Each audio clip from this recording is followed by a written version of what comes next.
మొదటి పేజీలో ఉన్నటువంటి పరిశుద్ధ కృతజ్ఞత స్తుతి ఆరాధన క్రమం అనుసరించి ప్రార్థించుదాం. సర్వశక్తి గల దేవ, హృదయములన్నీ నీకు కట్టబయలే కోరికలన్నీ కలిసి ఉన్నవి, ఏ రహస్యంలోనూ నీకు దాగి ఉండవు. మేము నిన్ను సంపూర్ణంగా ప్రేమించి నీ పరిశుద్ధ నామమును యుక్తంగా మహిమపరచునట్లు నీ పరిశుద్ధాత్మావేశము చేత మా హృదయముల తలంపులను పవిత్రపరచుమని మా ప్రభువైన యేసుక్రీస్తు ద్వారా వేడుకొనుచున్నాము. ఆమేన్. మనందరము కలిసి చెప్పుదుము. సర్వోన్నతమైన స్థలములలో దేవునికి మహిమలు, ఆయనకి ఇష్టమైన మనుషులకు భూమి మీద సమాధానం కలిగినగాక. మా ప్రభువైన దేవ, పరలోకపు రాజా, సర్వశక్తుడా, స్తుతిస్తున్నాను, నేను కొనియాడుతున్నాను, నేను ఆరాధిస్తున్నాను, నేను మహిమపరుచున్నాను, నేను ఆశీర్వదిస్తున్నాను.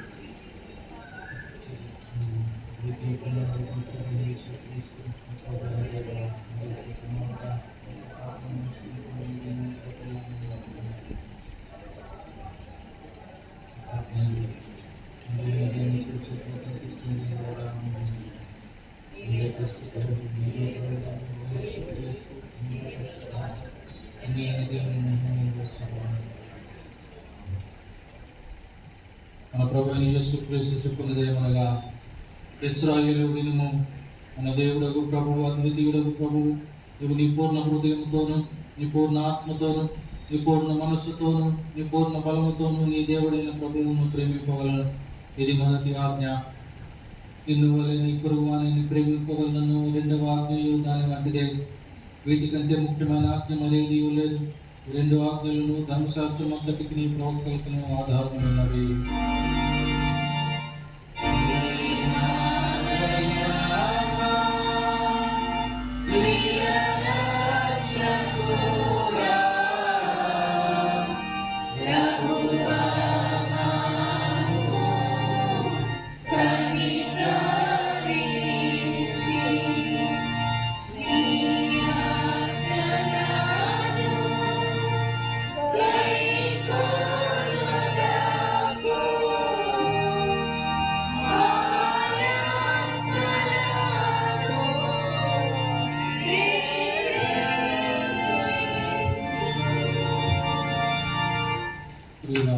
దేవుని మిక్కిలి పరిశుద్ధ వాక్యమును వినుటకును, ప్రభు యొక్క శరీర రక్తములను పుచ్చుకున్నట్టుకును మనం కూడి వచ్చున్నాము. కాబట్టి మోకాళ్ళు మౌనముగా మనము పరీక్షించుకొని పశ్చాత్తాపంతోనూ విశ్వాసంతోనూ ఆయనను సమీపించినట్లు దేవుని కృపను కలుగుతాము. మీ పాపముల నిమిత్తము వాస్తవముగాను పట్టుదలతోనూ పశ్చాత్తాపడి మీ పొరుగు వారి ఎడల ప్రేమయు స్నేహమును కలిగి ఉండి ఇకను దేవుని ఆజ్ఞలను అనుసరించి ఆయన పరిశుద్ధ మార్గములు యందు నడుచుకొనుచు క్రొత్త నడవడి గల వారొకకు నిశ్చయించుకొనుచున్న మీరు మన ప్రభువైన యేసుక్రీస్తు ద్వారా ఆయనతో మరలా సమాధానపరచబడవలెనని సర్వశక్తి గల దేవుని ఎదుట మీ పాపములను దీన మనస్సుతో ఒప్పుకొనుడి. అందరము కలిసి పాపపు పూజలు చేయడం. పరలోకపు తండ్రి, నీకు మా పూర్వాలకు నీ విరోధంగా పాపం చేసుకుని వెలుగుగా ప్రచురించుకుని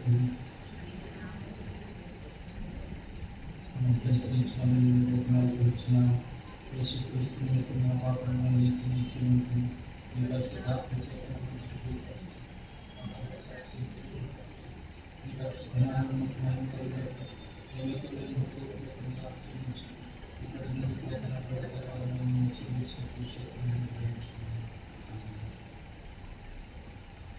యేసుక్రీస్తు ద్వారా అతని అందుకునిగా ఉన్న వారికి అందరికీ దేవుడు అనుగ్రహించి కృపావాక్యములు ప్రయాసపడి భారం మోసుకొనిచ్చిన సమస్త జనులారా నా యొద్దకు రండి, నేను మీకు విశ్రాంతి కలుగజేతును. దేవుడు లోకమును ఎంతో ప్రేమించిన కాగా ఆయన తన అద్వితీయ కుమారుడుగా పుట్టిన వాని యందు విశ్వాసం ఉంచు ప్రతి వాడును నశింపక నిత్య జీవం పొందినట్లు ఆయనను అనుగ్రహించెను. ఎవడైనా పాపము చేసిన ఎడల నీతిమంతుడైన యేసుక్రీస్తును ఉత్తరవాది తండ్రి యొద్ద మనకున్నాడు. ఆయనే మన పాపములకు శాంతికరమై ఉన్నాడు.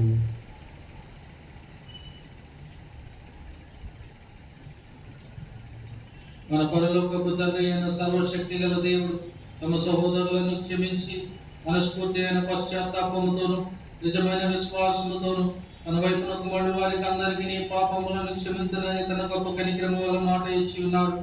ఆయన మన ప్రభువైన యేసుక్రీస్తు నిమిత్తం మిమ్మల్ని కనికరించి మీ పాపములన్నిటినీ క్షమించి వాటి నుండి మిమ్మల్ని విడుదల చేసి సమస్త సత్గుణములందు మిమ్మల్ని స్థిరపరచి బలపరచి నిత్య జీవమును తీసుకుని వెళ్ళునుగాక. ఆమేన్. దేవునికి స్తోత్రం కలుగునుగాక. ప్రభు మీకు తోడై ఉండునుగాక. దయచేసి కూర్చునండి. మీకు ఏర్పాటు చేయబడిన లేఖన భాగం చదువు.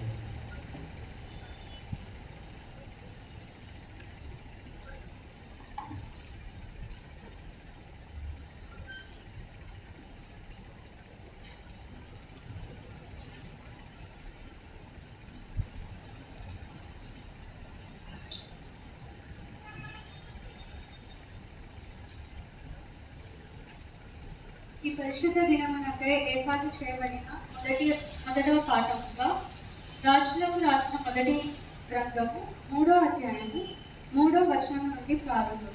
రాజులకు రాసిన మొదటి గ్రంథము 3వ అధ్యాయము 3వ వచనం నుండి ప్రారంభం. తన తండ్రి అయిన దావీదు నియమించిన కట్టడలను అనుసరించుచు సొలొమోను యెహోవా యందు ప్రేమ ఉంచెను గాని ఉన్నత స్థలముల యందు అతడు బలులను మాత్రము అర్పించుచు ధూపము వేయుచుండెను. గిబియోను ముఖ్యమైన ఉన్నత స్థలమై ఉండెను కనుక బలులు నర్పించుటకై రాజు అక్కడికి పోయి ఆ బలిపీఠము మీద 1000 దహన బలులను అర్పించింది. గిబియోనులో యెహోవా రాత్రి వేళ స్వప్నమందు సొలొమోనునకు ప్రత్యక్షమై, నేను నీకు దేనినిచ్చుట నీకు ఇష్టము దాన్ని నడుగుమని దేవుడు అతనితో సెలవీయగా, సొలొమోను ఇలాగ మనవి చేశాను, నీ దాసులను నా తండ్రినైన దావీదు నీ దృష్టికి అనుకూలముగా సత్యమును నీతిని అనుసరించి యథార్థమైన మనస్సు గలవాడే ప్రవర్తించను కనుక నీవు అతని ఎడల పరిపూర్ణ కటాక్షముకు పరచి ఈ దినమున నున్నట్టుగా అతని సింహాసనము మీద అతని కుమారుని కూర్చుండబెట్టి అతని యందు మహాకృపను చూపి ఉన్నావు. నా దేవా యెహోవా, నీవు నా తండ్రి అయిన దావీదునకు బదులుగా నీ దాసుడనైన నన్ను రాజుగా నియమించి ఉన్నావు. అయితే నేను బాలుడను, కార్యములు జరుపుటకు నాకు బుద్ధి చాలదు. నీ దాసుడనైన నేను నీవు కోరుకొనిన జనుల మధ్య ఉన్నాను. వారు విస్తరించి ఉన్నందున వారిని లెక్క పెట్టుటయు వారి విశాల దేశమును తనకి చేయుటయు అసాధ్యము. ఇంత గొప్పదైన నీ జనమునకు న్యాయము తీర్చగలవాడు ఎవడు? కాబట్టి నేను మంచి చెడులు వివేచించి నీ జనులకు న్యాయము తీర్చినట్లు నీ దాసులనైన నాకు వివేకము గల హృదయము దయచేయము. సొలొమోను చేసిన ఈ మనవి ప్రభువునకు అనుకూలమాయను కనుక దేవుడు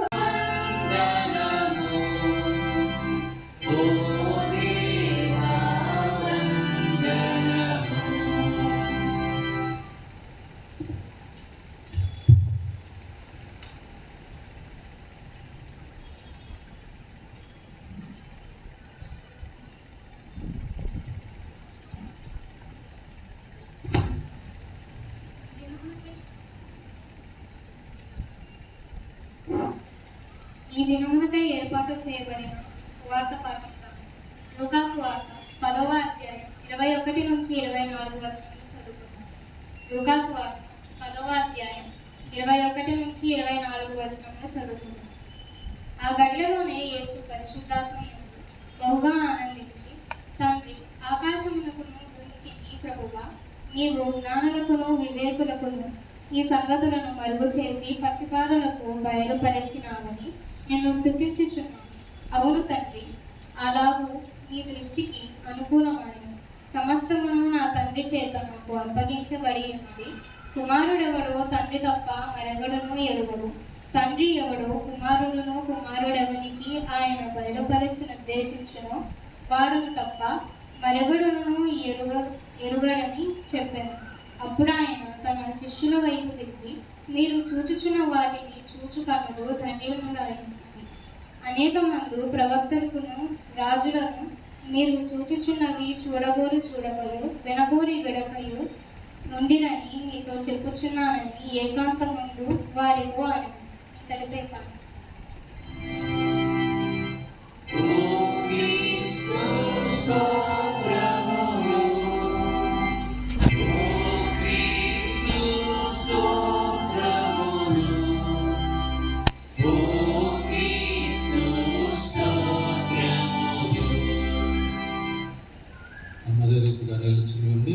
పుస్తకం నుండి 355వ సంగీతము, యేసుని చేరా వేగమురా మార్గము చూపి వేదములు అన్నటువంటి సంగీతం కలిసి పాడుతున్నాము.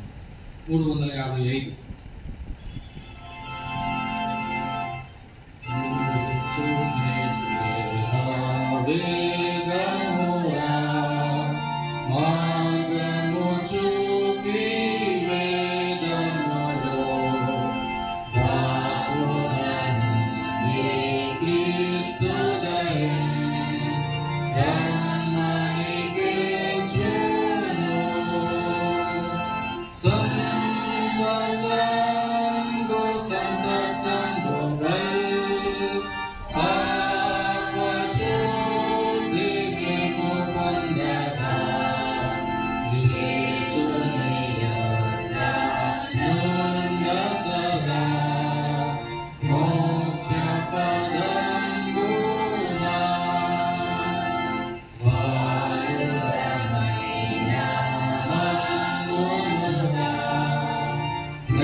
ప్రార్థన చేసుకుంటాం. పరిశుద్ధుడ ప్రేమగల తండ్రి మీకు వందనాలు స్తోత్రాలు. ఆయన ఈ పరిశుద్ధ దినము నూతన నెలలో ప్రభువ మొదటి రోజు ఈ ఆదివారము మేమందరమును మీరు మాకు ఇచ్చినటువంటి ఆలయంలో కూడుకుని ప్రభువ మిమ్మల్ని ఆరాధించి స్తుతించి ఘనపరచి మీ వాక్యమును ధ్యానం చేసుకుని మీ పరిశుద్ధ పవిత్ర శరీర రక్తములలో పాల్పొందేటటువంటి ఈ యొక్క ధన్యత మాకు దయచేసినందుకు మీకు స్తోత్రాలు చెల్లిస్తూ ఉన్నాం. గడిచిన నెలంతట్లో ప్రభువా మమ్మలను భద్రపరిచి కాపాడి సహాయం చేసి స్వస్థపరిచి నడిపించిన విధానాన్ని మేము జ్ఞాపకం చేసుకుంటూ మీకు స్తుతులు చెల్లిస్తూ ఉన్నాం. ఈ నెల ఆరంభంలో ప్రభువా మమ్మల్ని మేము మీ యొక్క హస్తాలకు సమర్పించుకుంటూ ఉన్నాము. మీ చిత్తములో ఈ నెలంతా కూడా మమ్మల్ని నడిపించి మా జీవితముల ద్వారా మా క్రియల ద్వారా మా మాటల ద్వారా మా పనుల ద్వారా మీరే భయం పొందుకున్నామని ప్రార్థిస్తున్నాము. ఈ సమయంలో చేరి వచ్చిన బిడ్డలను దీవించి ఆశీర్వదించండి. మీ యొక్క పరిశుద్ధ వాక్యమును ధ్యానం చేసుకుని లేదండి పాపని దేవుని దరిద్రుని దేని పనికిరానిటువంటి వాడినటువంటి నన్ను మీ సిలువ చోటును మరుగుపరచండి. మీ పరిశుద్ధ ఆత్మశక్తి చేతను మీ జ్ఞానం చేత నింపి మీ ఆత్మ చేత నడిపించి మాట్లాడి మహిమ ఘనత ప్రభావం మీరే పొందుకున్నామని యేసయ్య పేరిట అడిగి కొంచున్నాం తండ్రి. దయచేసి కూర్చోనండి.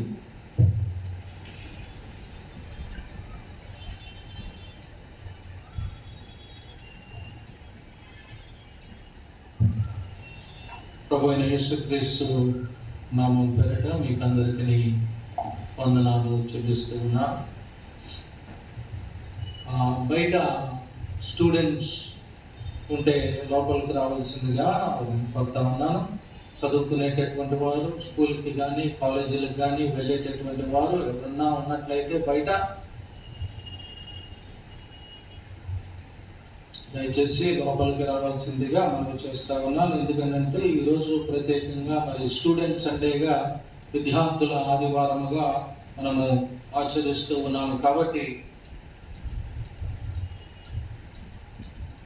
చదువుకునేటటువంటి వారు విద్యార్థులైనటువంటి వారు ముందుకు రావాల్సిందిగా మనవి చేస్తూ ఉన్నాను. Thank you.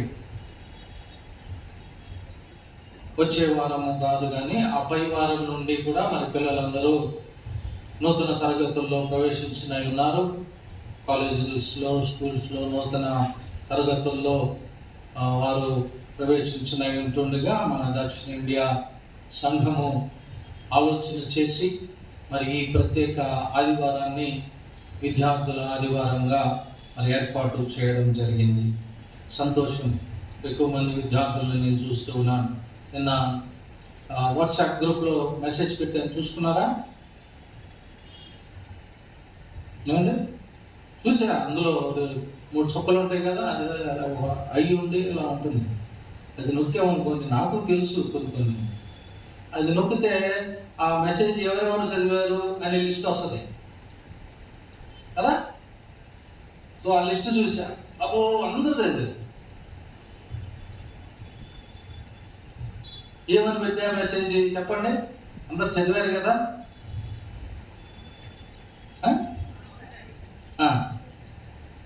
7 వచ్చారు. ఎంతమంది వచ్చారు? ఏమయ్యారు మిగిలిన వాళ్ళంతా? నేను పిల్లలు అన్నాను, ఎందుకంటే ఆ మెసేజ్ పిల్లలకు పెట్టాలని. ఎవరికి పెట్టా?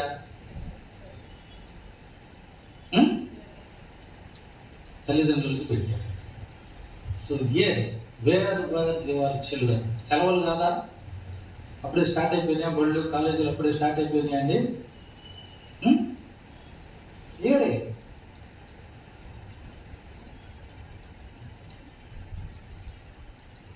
ఈరోజు మనకి ఇవ్వబడినటువంటిది నాకు కొన్ని ఏంటంటే హర్ట్ అవుతా, ఎక్స్ప్రెస్ అయిపోతా. అది అర్థమైందా? మనసులో ఏం పెట్టుకోబాను. నాకు కష్టం కలిగింది, అది నేను ముందు ఉంచుకుంటా. ఇంకెవరితో చెప్పుకుంటా? నేను నాకు కష్టం కలిగితే చెప్పండి, మీరేగా నాకు ఉంది. అవునా? లేదు మీకు నాకు సంబంధం లేదంటారా? ఏమండి, మీరు నాకు ఉన్నారా? ఎవరు ఏం మాట్లాడరండి? ఉన్నారా లేదా అండి? మరి అది క్రియల్లో చూపించాలా?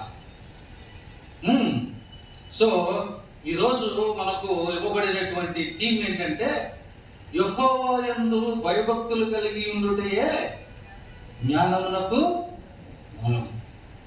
The fear of the Lord is the beginning of wisdom. ఈ సమయంలో మనం జ్ఞాపకం చేసుకోవాల్సింది ఏంటంటే యేసుక్రీస్తు ప్రభు సిలువ వేయబడ్డాడు కదా. సో సిలువ వేయబడిన తర్వాత కుడివైపున ఒక దొంగ, ఎడమవైపున ఒక దొంగను సిలువ వేశారు కదా. అయితే కుడివైపున సిలువ వేయబడినటువంటి ఆ దొంగ ఒక మాట అంటాడు. ఏమంటాడు? అవతల వైపున ఉన్నటువంటి దొంగతో మాట్లాడుతానంటాడు. వాడు దూషిస్తూ ఉంటే, నువ్వు రక్షకుడు అయితే నువ్వు రాయా, నువ్వు దిగి మమ్మల్ని కూడా రక్షించు అని వాడు మాట్లాడుతూ ఉంటే ఆ కుడివైపు సిలువ వేయబడినటువంటి దొంగ ఒక మాట అంటాడు. ఏమంటాడు? నీవు దేవునికి భయపడవా? నీవు దేవునికి భయపడవా? నువ్వు నేను అనుభవిస్తున్నటువంటి ఈ శిక్ష మనకు అది న్యాయమే, కానీ ఆయన యందు ఏ తప్పు నాకు కనబడుతుంది. అయ్యా, నీ రాజ్యంలో వచ్చినప్పుడు నన్ను జ్ఞాపకం చేసుకుంటావా అని అంటాడు కదా. తెలుసు కదా మనకి అదంతా.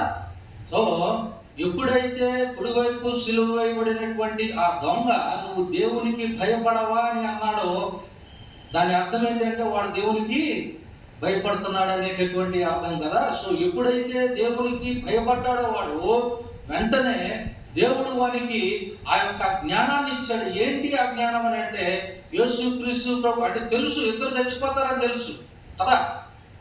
దొంగ చచ్చిపోతాడని తెలుసు, యేసు ప్రభు చచ్చిపోతాడని తెలుసు, అవతల ఉన్న దొంగ చచ్చిపోతాడని తెలుసు. తెలిసి కూడా ఏమంటున్నాడంటే నీవు నీ రాజ్యంలో వచ్చినప్పుడు నన్ను జ్ఞాపకం చేసుకోయా.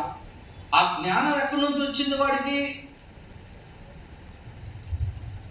చచ్చిపోతారు, యేసయ్య కూడా చచ్చిపోతాడని తెలుసు. తెలిసి కూడా వాడేమని అడుగుతున్నాడంటే నువ్వు ఒక రాజు అని నేను గ్రహిస్తా ఉన్నాను, నీకు ఒక రాజ్యం ఉన్నదని నేను గ్రహిస్తా ఉన్నాను, ఆ రాజ్యము ఈ లోకపరమైనటువంటిది కాదని నేను తెలుసుకుంటూ ఉన్నాను, అది పరలోక సంబంధమైనటువంటి రాజ్యం అని నేను తెలుసుకుంటూ ఉన్నాను, దానికి నువ్వు రాజు అని నాకు తెలుసు.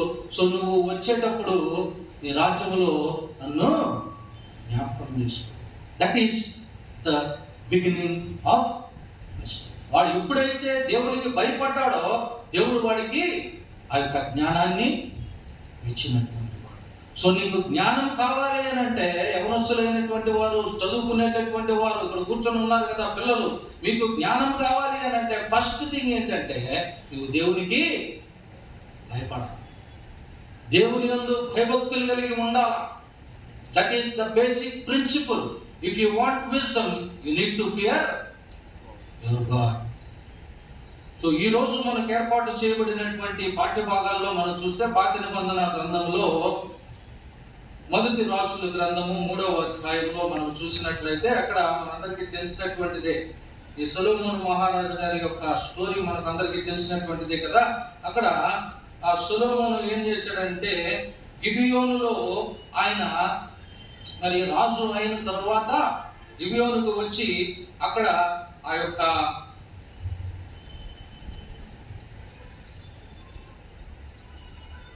సో చూడండి ఇప్పుడు ఇది 4వ వచనంలో చూస్తే, గిబియోను ముఖ్యమైన ఉన్నత స్థలమై ఉండెను కనుక బలులు అర్పించుటకై రాజు అక్కడికి పోయి బలిపీఠం మీద 1000 దహన బలులను అర్పించెను. గిబియోనులో యెహోవా రాత్రివేళ స్వప్నమందు సొలొమోనునకు ప్రత్యక్షమై, నేను నీకు దేనిని ఇచ్చుట నీకిష్టమో దానిని అడుగుమని దేవుడు అతనితో సెలవీయగా, తెలుగులో చాలా రాశాడు కానీ ఇంగ్లీష్లో అయితే ఏమంటుందంటే ask what shall I do to you or what shall I give you. Ask. Just నువ్వు ఏమంటున్నాడంటే, నేను నీకేం చేయాలని కోరుకుంటున్నానో నువ్వు అడుగవయ్యా. You just ask. That is the same question. ఇప్పుడు ఈ క్వశ్చన్ లేక ఈ యొక్క ప్రామిస్ దేవుడు సొలొమోనుకు చేశాడు కదా. సొలొమోనుతో మాట్లాడుతున్నాడు. సొలొమోను, నువ్వు అడిగాయా, నీకేం కావాలో, నేను నీకేం చేయాలనుకుంటున్నావో నువ్వు అడుగు అని అంటున్నాడు. సొలొమోనుతో అంటా ఉన్నాడు. కానీ బైబిల్ గ్రంథంలో మనందరికీ కూడా ఈ ప్రామిస్ దేవుడు ఇచ్చాడు. ఏంటో చెప్పగలరా? ప్రభు ఏమన్నాడు? అది అడగండి మీకు ఇయ్యబడుతుంది, అడుగుడి మీకు ఇయ్యబడును, తట్టుడి ఇయ్యబడును, వెతకుడి దొరుకును. చూసి ఇక్కడ ఆ సొలొమోను మహారాజుని ఆయన నువ్వు అడిగాయా ఏం కావాలో అని అన్నాడు. కానీ మనందరికీ కూడా దేవుడు ఆ ప్రామిస్ చేశాడు. Ask it shall be given unto you. నువ్వు అడుగు నీకు ఇవ్వబడుతుంది.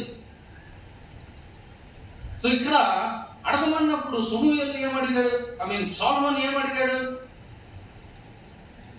నాకు బిల్డింగ్లు కావాలి, పేరు కావాలి, ప్రతిష్ట కావాలి, పవర్ కావాలి, సెక్రటరీ కావాలి, ట్రెజరర్ కావాలి, లేకపోతే కమిటీ మెంబర్ కావాలి, డైజన్ కౌన్సిల్ మెంబర్ కావాలి, ఇంకేం కావాలి అని కోరుకున్నాడా?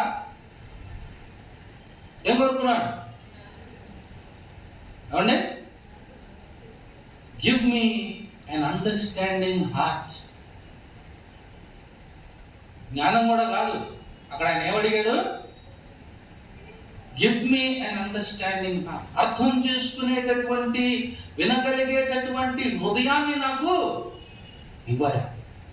అర్థం చేసుకునేటటువంటి హృదయాన్ని. దేన్ని అర్థం చేసుకోవాలి? దేవుని యొక్క చిత్తం ఏదైతే ఉన్నదో, ఈ ఇంత నన్ను రాజుగా నువ్వు కూర్చోబెట్టావు, నా తండ్రి యొక్క ఆ పరిచయం అంతటిని కూడా నీవు ఆశీర్వదించావు, నా తండ్రిని నీవు ఉన్నత స్థితిలో ఉంచావు, నా తండ్రి తర్వాత ఆ బాధ్యతలు నాకు అప్పగించావు. ఇదిగో ఇంతమందిని నేను పరిపాలించడానికి లేక పరిచర్య చేయడానికి నాకు జ్ఞానము చాలదు, నేను చిన్నపిల్లవాడిని అంటాడు. చూడండి, అంతేనా అంటుంది? ఎక్కడున్నది?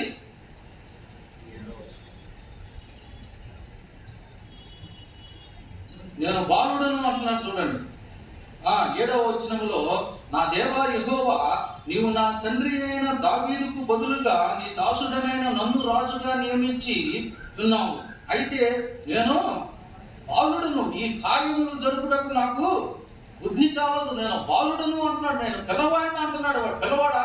అంత ముందు భాగంలో 2వ అధ్యాయంలో చూస్తే ఐగుప్తు రాజు యొక్క కుమార్తెను వివాహం చేసుకుంటాడు. పెళ్లి చేసుకున్నవాడు పిల్లవాడు ఎట్ట అవుతాడు? అర్థమట్లా? నేను బాగున్నా అంటున్నాడు కదా. అంటే దాని అర్థం ఏంటి? పిల్లలు ఏం చేస్తారు? పిల్లల యొక్క నేచర్ ఏంటి? పిల్లల యొక్క నైజం ఏంటి? అమ్మా, పిల్లలు ఏం చేస్తారంటే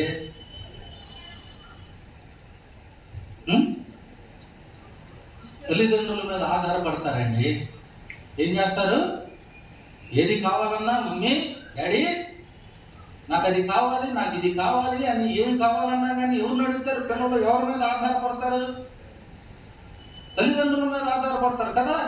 సో ఇక్కడ ఏమంటున్నాడంటే, నేను బాలుడును, నేను ఇంత పని, ఇంత పెద్ద బాధ్యత నీవు నాకు అప్పగించున్నావంటే దాన్ని నేను చేయలేను. I have to depend upon you. నీ మీద నేను ఆధారపడతా ఉన్నాను. విత్ ఆల్ హ్యూమిలిటీ, తనను తాను ఎంతగా తగ్గించుకున్నాడో చూడండి. ఒక రాజు అయినటువంటి వాడు ఆయన ఏమంటాడంటే, నేను పసివాడిని, పిల్లవాడిని, నేను ఇంత బాధ్యతలు నేను చేయలేను, నా భుజాల మీద నేను వేసుకోలేను. So I humbly depend upon you. నీ మీద నేను ఆధారపడతాను. సో నాకు ఇవ్వు అర్థం చేసుకునేటటువంటి, give me an understanding heart. అంటే యాక్చువల్గా చెప్పాలని అంటే ఏ హియరింగ్ హార్ట్, వినేటటువంటి ఆ యొక్క హృదయం అడుగుతా ఉన్నాడు. వివేచన కలిగినటువంటి హృదయము, అదేనా ఉంది, వివేకము గల హృదయము దయచేయము. సొలొమోను చేసిన ఈ మనవి ప్రభువునకు అనుకూలమైన కనుక దేవుడు అతనికి ఇలాగూ సెలవిచ్చును, దీర్ఘాయువునైనను ఐశ్వర్యమునైనను శత్రువుల ప్రాణమునైనను నువ్వు అడుగక న్యాయములను గ్రహించుటకు వివేకము అనుగ్రహించుమని నీవు అడిగితివి. సో కాబట్టి నీలాంటి రాజు ఇక ముందు ఆ తర్వాత కూడా ఉన్నాడా? అంత జ్ఞానము కలిగినటువంటి వాడు ముందు తర్వాత అసలు ఏదో అంటారు చూసారా, నభూతో నభూతో భవిష్యత్ అంతేనా అనేది, ఇది కరెక్టేనా? అది నభూతో నా భవిష్యత్తు టైపులో ఆ ముందు కానీ తర్వాత కానీ అతని వంటి వాడు అని చెప్తా ఉన్నాడు ప్రభు. కానీ చివరిలో ఒక మాట అంటున్నాడు చూడండి, ఏమంటున్నాడు? మరియు యోహాను రాసిన మొదటి పత్రిక 5వ అధ్యాయము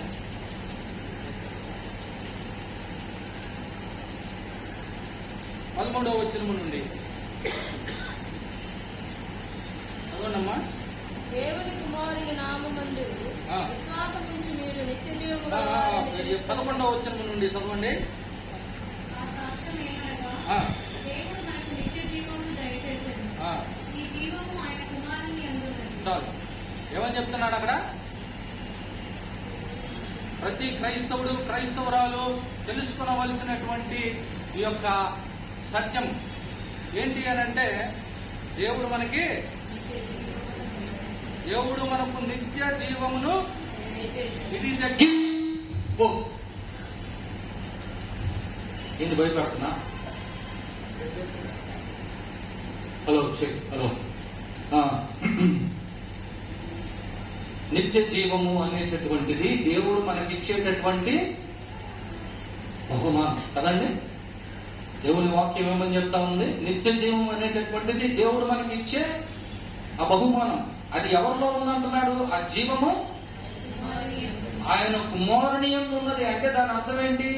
నీకు నిత్య జీవం కావాలి అని అంటే నువ్వు యేసును కలిగి ఉంటే నీకు నిత్య జీవం ఉంటుంది. అదే అర్థం చూడండి. తర్వాత దేవుని కుమారుని అంగీకరించువాడు జీవము కలవాడు, దేవుని కుమారుని అంగీకరింపని వాడు జీవము లేనివాడు. In other words, if you have Jesus in you, you will have eternal life. If you don't have Jesus in you, you don't have eternal life. It is as simple as that. అంత simple గా దేవుని వాక్యం మనకు చెప్తాం. నువ్వు క్రీస్తును కలిగినట్లయితే నీకు నిత్య జీవం ఉంది. నువ్వు క్రీస్తును కలిగి లేకపోతే నీకు నిత్య జీవము లేదు.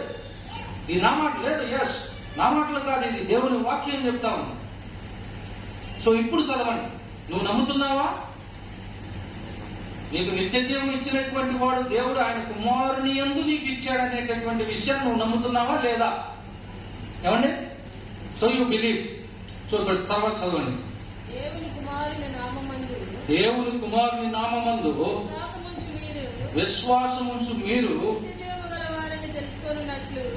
నిత్య జీవము కలవారని తెలుసుకున్నట్లు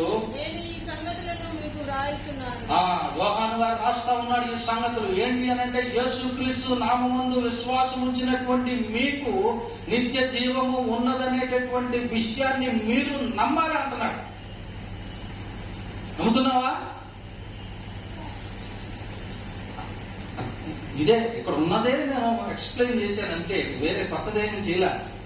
మీరు క్వశ్చన్ మార్క్ ఫేసులు పెట్టదే నాకు అర్థం కాదు. యేసుక్రీస్తునందు విశ్వాసం ఉంచినటువంటి నీకు దేవుడు ఆయన కుమారుని ద్వారా నీకు నిత్య జీవాన్ని అనుగ్రహించాడని నమ్ముతున్నావా లేదా? నమ్ముతున్నావు కాబట్టి ఈ విషయాలు రాస్తున్నానని చెప్తా ఉన్నాడు. ఏమంటున్నాడు తర్వాత చూడండి. ఆయనను బట్టి మనకు కలిగిన ధైర్యం ఏదనగా, ఆయనను బట్టి అంటే ఎవరు ఆయన? యేసయ్యను బట్టి మనకు కలిగిన ధైర్యం ఏమనగా, ఆయన చిత్తానుసారంగా, అంటే ఆయన చిత్తానుసారం అంటే ఎవరైనా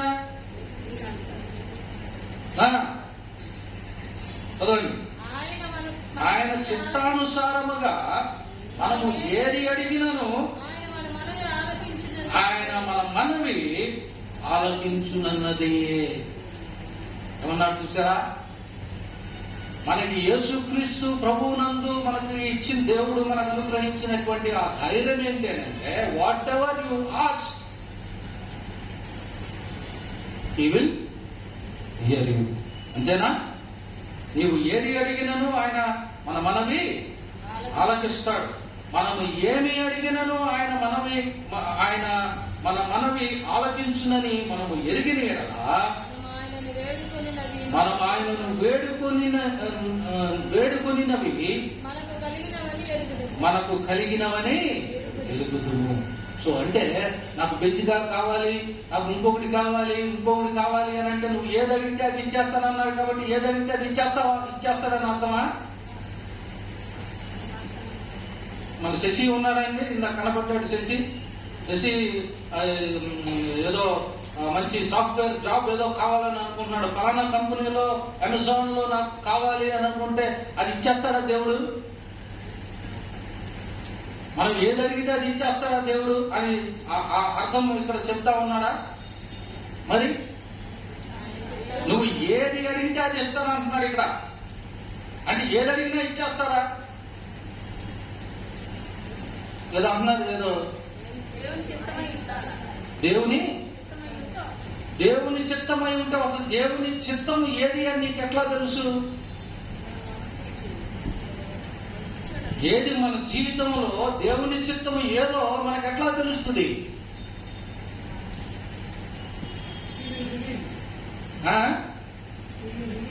He will reveal. Yeah, how will you know? How will he reveal? Through what he will reveal? That is the better question.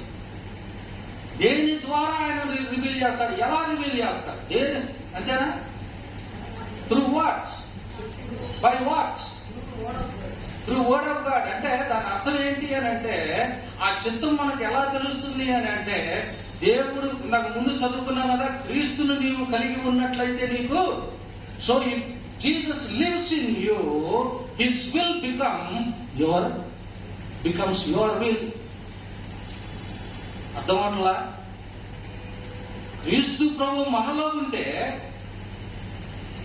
ఆయనలో మనముంటే, దేవుని చిత్తం ఏదైతే ఉన్నదో అదే మన చిత్తముగా అలైన్ అయిపోతుంది. మనం ఏది అడిగినా కూడా అది దేవునికి చిత్తానుసారమైనటువంటిదే మనము అడుగుతాం. సో అంటే దీని ద్వారా యోహాను గారు మనతో ఏమని చెప్తా ఉన్నాడు అంటే, you need to have that personal relationship with Christ. ఆయన నీలో ఉన్నా, నీవు ఆయనలో ఉన్నా, ఆయన వాక్యం నీలో ఉన్నా. అప్పుడు ఏంటంటే నువ్వు ఏది అడిగినా కూడా అది దేవుని చిత్తానుసారంగానే నీవు అడుగుతావు. సో ఆబ్వియస్లీ దాన్ని ఆయన నీకు ఇస్తాడు. See, that is the beauty of living in a relationship or fellowship with Christ. So మనము ఆయన చిత్తానుసారముగానే మనము ఏది అడిగినా కూడా అది ఆ రీతిగానే ఉంటుందనేటటువంటి విషయాన్ని భాగంలో మనకు ప్రభువు తెలియజేస్తా ఉన్నాడు, యోహాను గారు తెలియజేస్తా ఉన్నాడు. అట్టి దాని గురించి వేడుకొనవలెనని ఏదది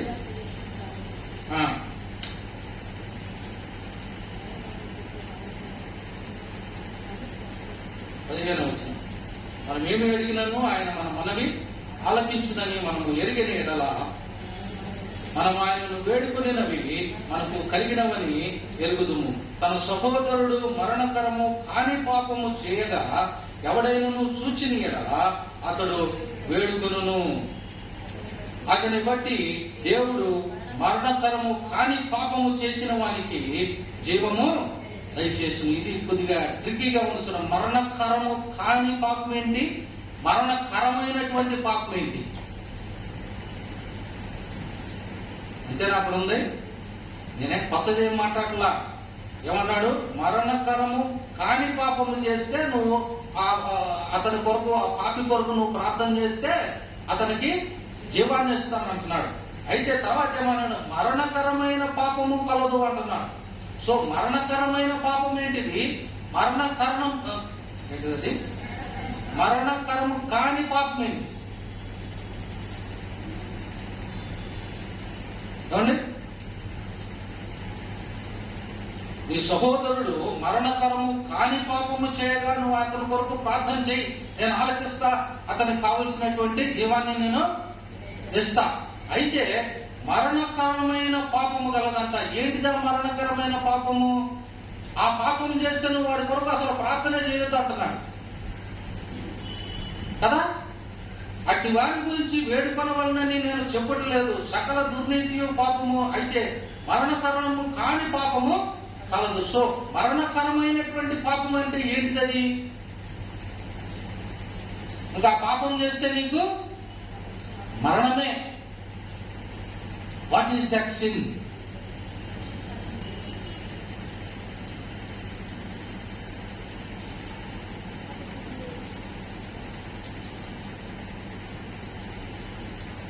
ఇందాకే చెప్తున్నానమ్మా, నీవు క్రీస్తుని కలిగి ఉంటే అంటే మరణకరమైన పాపం అంటే ఏంటి? యేసు ప్రభుని తృణీకరించడం అంటే నీ యొక్క రక్షణను నువ్వు వదిలేస్తున్నావు. God has blessed us with free will కదా. దేవుడు మనకు ఫ్రీ ఆఫ్ చాయిస్ ఇచ్చేసాడు, ఫ్రీ విల్ ఇచ్చేసాడు. ఆయనను కూడా నువ్వు వద్దు నాకు అనే అంతటువంటి ఫ్రీ ఆఫ్ చాయిస్ దేవుడు మనకి ఇచ్చేసాడు. మరణకరమైనటువంటి పాపం అంటే ఏంటి అని అంటే, నీవు క్రీస్తును అంగీకరించకపోతే, క్రీస్తు గురించి విని, క్రీస్తు గురించి తెలిసి కూడా నువ్వు ఆ రక్షణను నీవు తృణీకరించడమే అది మరణకరమైన పాపం. అట్టి వారి గురించి నువ్వు ప్రార్థన కూడా చేయొద్దు అన్నాడు. సో క్రీస్తును మనము కలిగి ఉండటం అనంటే జీవమును మనము కలిగి ఉండటం అనేటటువంటి విషయాన్ని ఈ సమయంలో ఈ భాగం ద్వారా ఆయన మనకు తెలియజేస్తా ఉన్నాడు. ఈ దినం కొరకు ఏర్పాటు చేయబడిన సువార్త భాగంలో చూసినట్లయితే లూకా సువార్త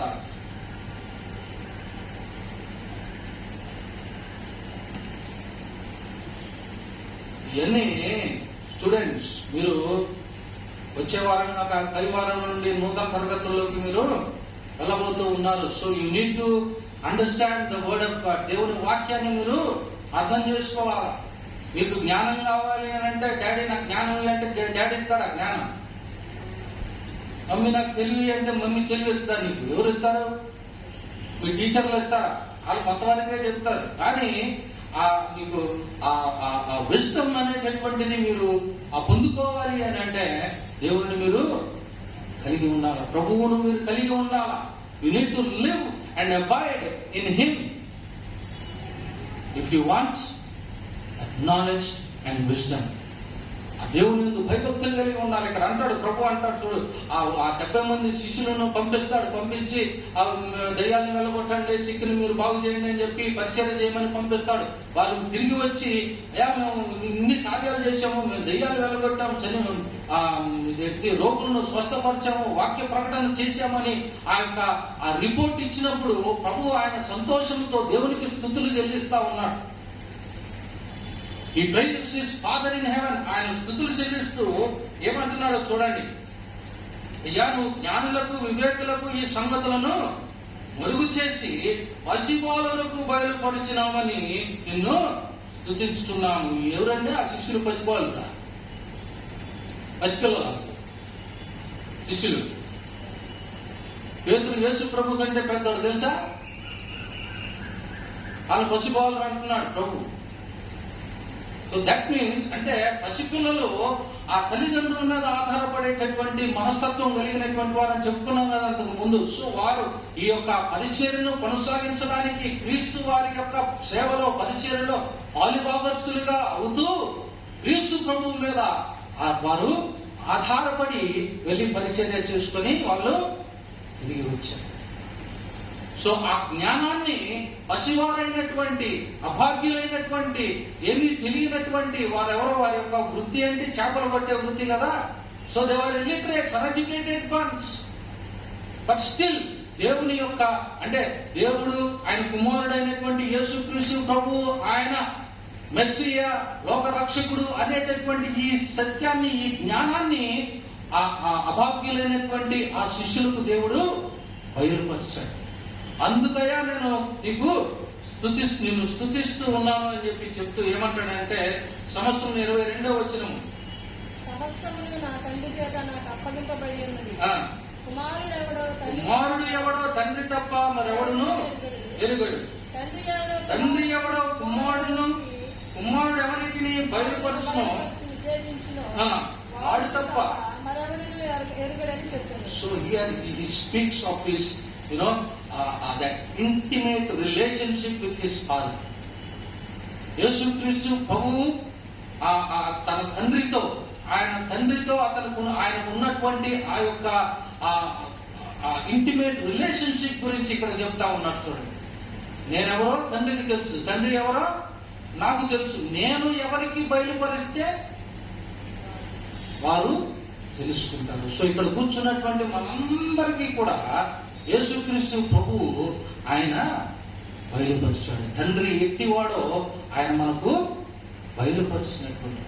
సో వి ఆల్ అంటే తండ్రి, కుమారుడు, పరిశుద్ధాత్మతో మనమందరము కూడా ఏకమై ఉన్నామనేటటువంటి విషయాన్ని, క్రీస్తులో మనము ఉన్నామనేటటువంటి విషయాన్ని మనము అర్థం చేసుకోవాలి, అవగాహన చేసుకోవాలి. ఆయన ముందు మనం ఉన్నాము కాబట్టి మనకు నిత్య జీవము అనేటటువంటి ఆ యొక్క గొప్ప ఆ భాగ్యము దేవుడు మనకు అనుగ్రహించి ఉన్నాడని మనం విశ్వసించాలా, నమ్మాలి. So children, you need to understand, క్రీస్తు ప్రభువులో మనం ఉన్నాం. ఆయనలో ఉండటం అంటే వాక్యంలో మనము ఉన్నాం. ఈ లోకాధికారిని మనం ఎదుర్కోవాలి అని అంటే వాక్యమే. సో ఈ వాక్యములో మరి మీరు ఎంతమంది రోజు బైబిల్ చదువుకుంటున్నారో లేదో నాకు తెలియదు, కానీ students, you start reading the word of God. పొద్దున లేకపోతే బ్రష్ కూడా చేయొద్దు, ముందు బైబిల్ తీసి దేవుని వాక్యం మీరు చదువుకోండి. అప్పుడు దేవుడు మీ జీవితాల్లో ఆయన చేయబోయేటటువంటి కార్యాలకు మీరే సాక్షులుగా ఉంటారు. అట్టి కృప దేవుడు మీకు అనుగ్రహించుకున్నారు.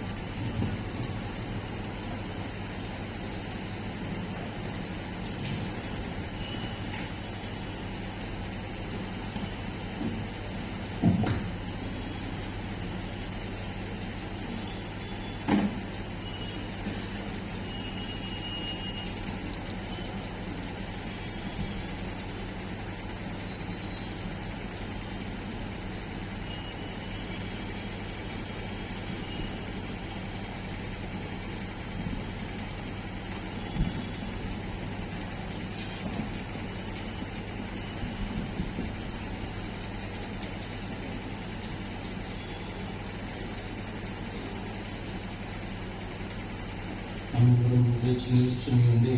ఆరాధన తమ పుస్తకంలో 5వ పేజీలో ఉన్నటువంటి నైతిక విశ్వాస సూత్రము కలిసి పెట్టినాం. పరలోకమును పురుష అధ్యక్షుడైన సృష్టికర్త యొక్క సర్వశక్తి గల తండ్రి అయిన దేవుని అద్వితీయ కుమారుడును ప్రభువును యేసుక్రీస్తును మీరు తన తండ్రి నుండి జన్మించిన వాడును, దేవుడును, నిజమైన దేవుడు నుండి నిజమైన దేవుడు, సృజింపబడక జన్మించిన వాడు, తండ్రితో ఏకతత్వం గలవాడైన సమస్తము ఆయన ఆయన మనుషులైన కొడుకును, రక్షణ కొడుకును పరలోకం నుండి దిగి వచ్చి పరిశుద్ధాత్మమైన కన్యక మరియు శరీరధారి మనుషులైన ఆయన మనకు ఆయన బాధపడి పాటు పెట్టబడి లేఖనాల ప్రకారం 3వ దినం తిరిగి లేచి పరలోకానికి తండ్రి కుడిచేతులకు కూర్చుని ఉన్నాడు. ఆయన సజీవులకు మృతులకు తీర్చుటకు ఆయనతో తిరిగి వచ్చింది. రాజ్యం ప్రభువును జన్మించేవాడు తండ్రి నుండి కుమారుని నుండి బయలుదేరేవాడు తండ్రితోనూ కుమారునితోనూ కూడా ఆరాధింపబడి మహిమ పొందేవాడు ప్రవక్తల ద్వారా పలికేవాడు అన్నారు. మరియు సాయకులను అపోస్తులకు ఒకటే పరిశుద్ధ సమయం ఉంచిన పాప విమోచన కొరకు ఒకటే బాప్తిస్మం వచ్చిన ఇతరులకు దానం కొరకు రాబోయే దీని యొక్క జీవన కొరకు ఎదురు చూస్తున్నాను. దయచేసి కూర్చోనండి.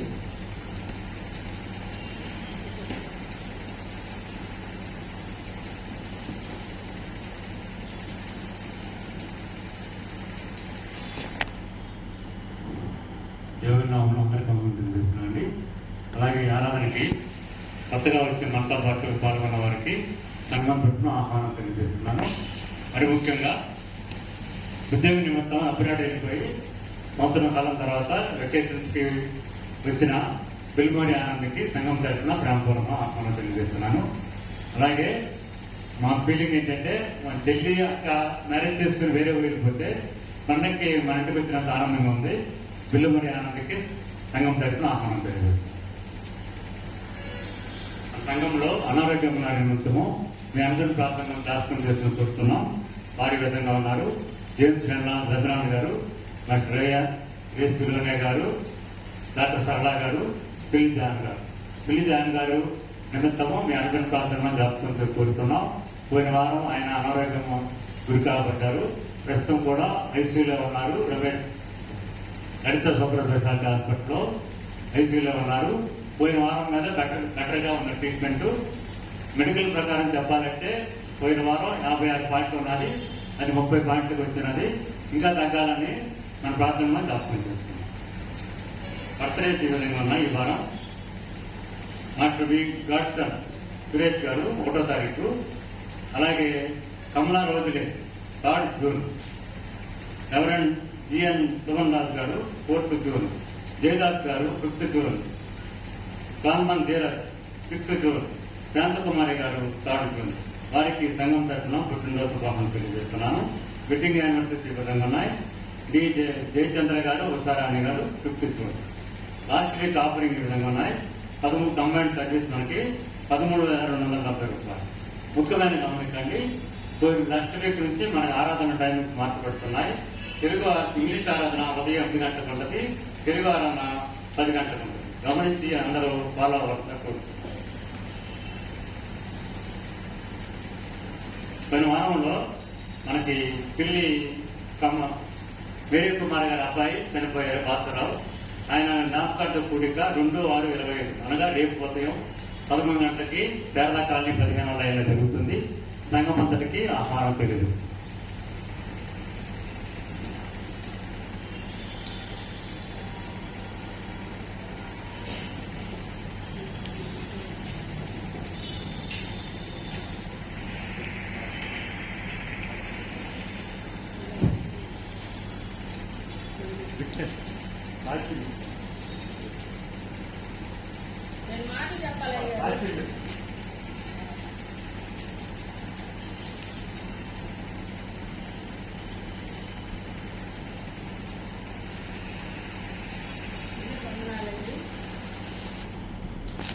దేవుని కృప చేత లాస్ట్ వీక్ అంతా మా కుటుంబం బాగా కన్నీటిలో మునిగిపోయినప్పుడు దేవుడు ఎంతో కనికరించి మా కృపనిచ్చారు. మా అక్క కొడుకు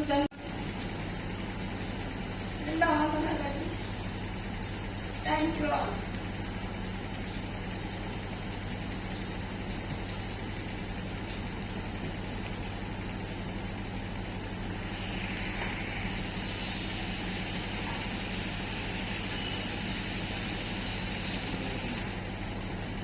మందిరంలో చిన్నటువంటి కీర్తన పుస్తకం 381వ కీర్తన, నిన్ను నేను విడువను దేవా నీవు నన్ను దీవించు వరకు అన్నటువంటి కీర్తన కలిసి పాడుతూ కళలను మన కానుకలను దేవునికి సమర్పించు. 381.